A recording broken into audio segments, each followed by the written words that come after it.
Alex here with another review. This time we're taking a look at the FitDVR Dashcam, which is quite interesting because it can be powered by the normal automotive adapter that they include for dashcams, or it can be powered by the FitDVR power adapter. And using this guy dramatically simplifies the installation process because instead of having to run cable all along the trim of the car, down to the cigarette lighter adapter or to the fuse box, this guy pulls power from the mirror area of the vehicle and really makes this almost a plug-and-play dashcam. The F3 features a front camera and a cabin camera, which does have night vision, and they have also included the optional rear camera if you want to run this on 3-channel mode. On this video, I'm going to show you its features as well as driving video, that way we can see how well this thing actually performs.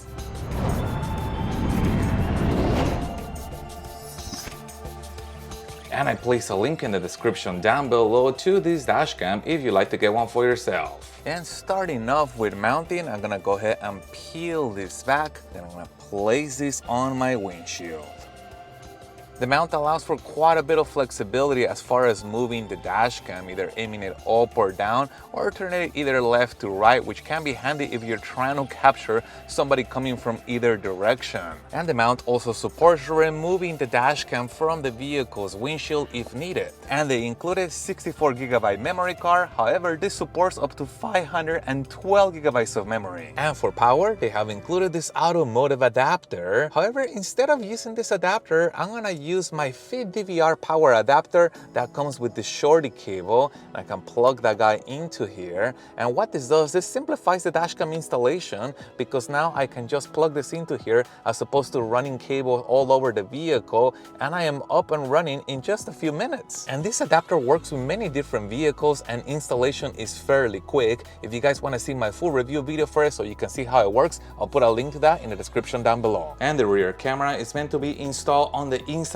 of the vehicle. I can peel this back and then attach it to the car. Additionally, the view is also adjustable, and this can actually turn completely around, including all the way in this orientation that allows me to mount the camera against a vertical surface like the rear window on a pickup truck. And we're presented with a split view. We got the front camera, cabin camera, and we also see the cabin camera. And with the very first button, we can cycle between those views. Here's that front, here's the cabin, and here is the rear camera, and back to the split view. And the next button that has the lock icon, that allows us to flag the section of the video that is recorded as important, and you can see how the red blinking dot switched over to a yellow blinking dot, indicating that we flagged that video. And the center button does something quite interesting. It switches over to a screensaver, but the dashcam is still recording in the background, and we get some minimal information here like our speed, a compass, date and time, and tapping this button one more time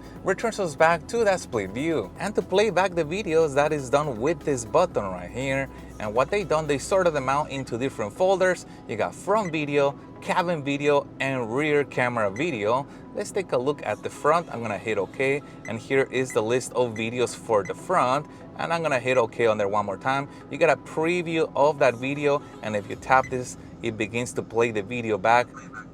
Tapping that one more time pauses the video. But the other thing you can do on this menu is select the video and use the center button with the trash icon to delete a video. But I also want to show you something regarding the cabin camera. I'm going to switch over to that view. Now, the view that is captured by the cabin camera is going to depend on where the dashcam is mounted. I mounted mine pretty high, so you get to see some of my rear view mirror over here. However, you are able to adjust that view of the cabin independently quite a bit. That way you have more control of what you want to capture on the interior, independent of where the dashcam is mounted. Moving over to dashcam settings, I'm gonna access those with that gear icon, which is this last button. And the very first one allows us to format the memory card in case we wanted to delete all the videos in there at once. And the languages can also be changed, and there's quite a bit of languages included in here with this dashcam in case you wanted to change that from the default. And under date and time,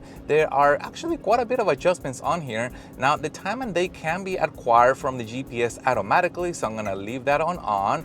and we can also enable 24-hour time format if we wanted that, or turn that off if we want AM PM time format. But also there is an adjustment for daylight savings time. Now this is helpful if you live in an area that changes that 1 hour time. Here you can turn that off or on to adjust for it. And you can also enable or disable the Wi-Fi if you want to use the app, which I'll show you in a little bit. Moving over to the next page of settings, we get resolution, and there is a 4K setting. However, in order to access the 4K setting, the rear camera must be disabled. So I'm gonna use this one right here, which is 1440p, which is 2.5K for the front, while the rear stays at full high definition, and we also get cabin video, or we also have the option to decrease the resolution for all three of them to 1080p. That way we can fit more into the memory card. You can also turn off audio recording in case you only wanted to record video.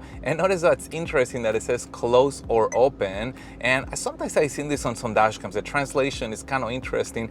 Open meaning on, and close meaning off. In this particular case, I want audio to be recorded, so I'm gonna leave mine on open. Exposure is also adjustable. If you feel that the video is too bright, you can decrease the exposure, and that's gonna make the video darker. Or if you feel that the video is too dark, you can increase the exposure, and that's gonna make it brighter. And there's also a G sensor, which is adjustable, and this can help to detect a car crash, and you get 3 levels of adjustability, either low, medium, or high. And we can also customize how the display behaves when we are driving around. We can have it show that screensaver that I showed you earlier, or we can have the display always show us the camera views, or we can have the display turn off while the dashcam continues recording in the background. And on the next page of settings, we can adjust the speed unit between kilometers per hour or miles per hour. And the rear camera does have 2 adjustments. We can flip the image either horizontally or vertically, which can help to correct for how the rear camera is installed. And now that we've seen the features on this dashcam, let's take a look at the app. And the app is called FitCam X, and it connects to the dashcam via Wi-Fi and gives us a live view coming from it, in this case the cabin view, and you can enlarge the view if you wanted to see it a little better. But also there are additional icons on the screen, and this one right here allows us to cycle between the different views. Here's the rear camera, the split view. Tapping that one more time shows us the front camera. Tapping that one more time brings us back to the cabin. There is also this icon right here, and that one allows us to take a picture. And finally, you got these 2 icons here. The very first one, all it does is just switches the orientation, and the second one disables audio recording in case you only wanted to record video with no audio. And now let's take a look at playing back the videos using the app, and that is done with this icon right here. And what you'll find is that just like before, the videos have been sorted out into folders. Loop folder is just normal video, potentially us just driving around. Then you got snapshots for any pictures, and then you got the lock folder. These are videos that were flagged by you or by the dashcam as important. But let's go back to the normal video, and let's go ahead and select this video right here, and the video is gonna stream from the dashcam to our phone. I'm gonna go ahead and pause that, and you have an option right here to download a copy for safekeeping, to take a screenshot of that video, or to delete that video. And to manage multiple files, you do have a select option. That way you can select multiple videos to download them or to delete them. And finally, we can customize some of the dashcam settings using that gear icon. And I say some of them because not all the settings that I showed you on the dashcam are available on the app, only a handful of them. So it'd be great to see if FitDVR can give us additional access to the rest of the dashcam settings for those that like to customize their dashcam using the app. Well, now let's go take a look at some driving video to see how well this thing actually performs. And this is an audio test of the FitDVR F3 triple channel dashcam, and I am sitting on the driver's side seat. And this is an audio test of the FitDVR F3 triple channel dashcam, and I am standing outside the driver's side door. And for the front camera, FitDVR says that they are using a Sony Starvis image sensor, and it is recording at 30 frames per second when recording at 2K and 24 frames per second when recording at 4K. The front lens degree is 136. A larger degree number gives you a more wide-angle view at the expense of some details since things appear farther, and a smaller degree number gives you a more narrow view, but this has the advantage of increased details since things appear closer to the camera.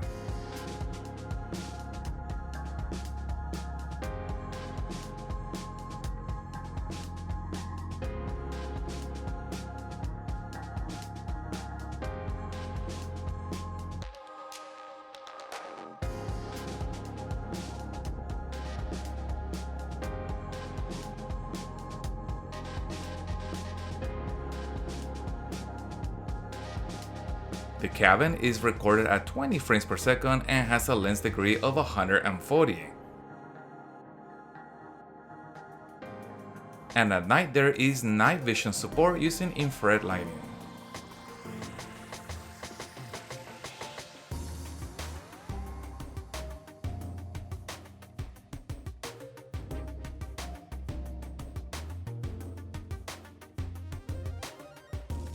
The rear is recorded at 25 frames per second and has a lens degree of 120.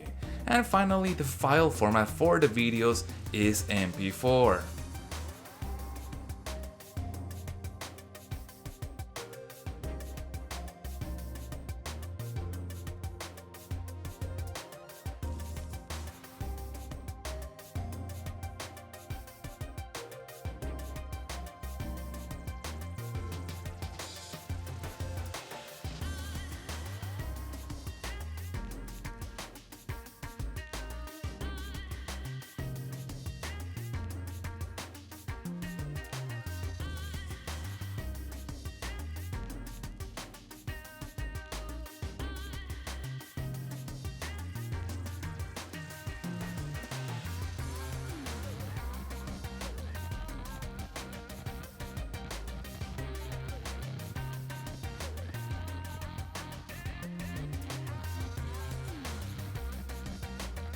And I really think the big advantage of the F3 dashcam is that if you decide to run this on the 2-channel mode, which is the front camera and the cabin camera, then installation is pretty easy because as you saw, I just stuck it to the windshield and then I plugged it into the FitDVR adapter. Now, if you do want to use the optional rear camera, now there is one cable that has to be run towards the back of the vehicle, but I think it is easier to run only one cable than having to run 2 cables because I'm using the FitDVR adapter. Now, I have already made a video showing how this adapter works in detail, and I also have another video showing how the rear camera installation is done. If you guys want to see either one of those videos, I'll put a link to those in the description down below. And you could also use this without the FitDVR using the included automotive adapter. Using the FitDVR power adapter is just an option. So remember, I'll place the link in the description down below to this dashcam in case you'd like to get one for yourself. And if you guys have any other questions regarding this, please put that in the comments also. And if you found any part of this video helpful, make sure you hit the like button to support the channel and stay tuned as I have a lot more dashcam reviews coming up. Thank you guys for watching, and as always, I'll see you on the next one.